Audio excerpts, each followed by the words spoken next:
scam. And I'm Chris Justice. A teller at the State Employees Credit Union on Airport Center Parkway was shot and seriously injured just before noon. Police rushed to the scene and canvassed the area searching for suspects. We have team coverage of the shooting. Mario Roldan talked to a person inside the building during the shooting. We begin with Melissa Martin, live now at 5 from our WCNC mobile newsroom. Melissa. Chris, we just received 2 surveillance pictures of the robber inside this bank. Let's go ahead and take a look at them. You can see here that this man covered his face and head. We don't have those pictures just yet, but we are working to bring them to you. In those pictures, he is covering his face and head. They are blurry, but police hope that you will recognize this man and lead them to him and his 3 friends. EMANUEL SEEGARS watches a man went inside the State Employees Credit Union around 11:30 this morning. The whole time I'm sitting in the car half asleep. I wonder why he got the rag on his face anyway, but I didn't want to suspect nothing. I didn't want to jump out or didn't want to make any sudden moves. Witnesses say he fired a shot, demanded money, fired again, shooting a teller. When I heard the shots fired and the guy came out running with the money and whatnot, and they left.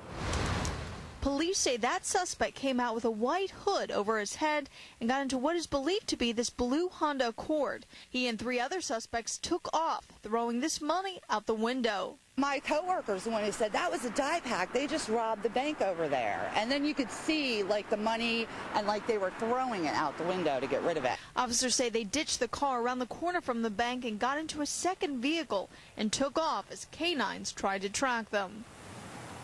And obviously, bank robberies are not all that uncommon in Charlotte, but to have a shooting like what we saw here today is incredibly rare, and that is why police are so concerned tonight and want to get these men behind bars. Reporting live from the WCNC mobile newsroom in West Charlotte, I'm Melissa Martin. Now, our very own Mario Roldan tracked down one of the customers who was inside the building during the robbery. He has that information from our mobile newsroom at Carolina's Medical Center. Mario, give us an idea of what the witnesses are telling you they saw. Well, Sonia, first, the latest here at Carolina's Medical Center is that the bank teller is undergoing surgery. Police tell us she's in critical condition following a bullet wound. Now, earlier I spoke with an elementary school teacher who heard outcries coming from the wounded teller.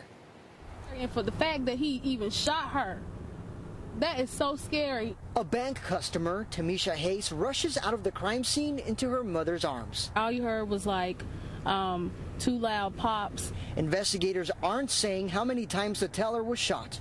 They said in her leg, in her hip.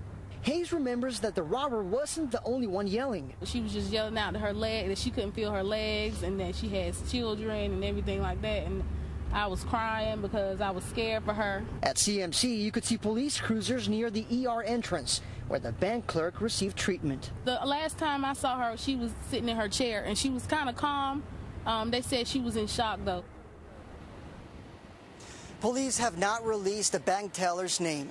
Reporting live from the WCNC mobile newsroom at CMC, I'm Mario Roldan. Well, certainly being caught as a bystander in the middle of a robbery can be terrifying, but just a couple of things can really make the difference in you surviving it. Here's WCNC's personal safety specialist, Dan Starks.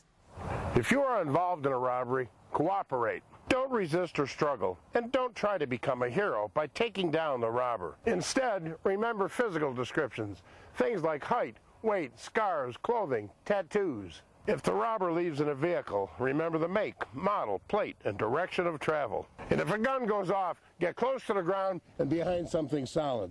Remember, it's your choice. Don't be a victim. I'm Dan.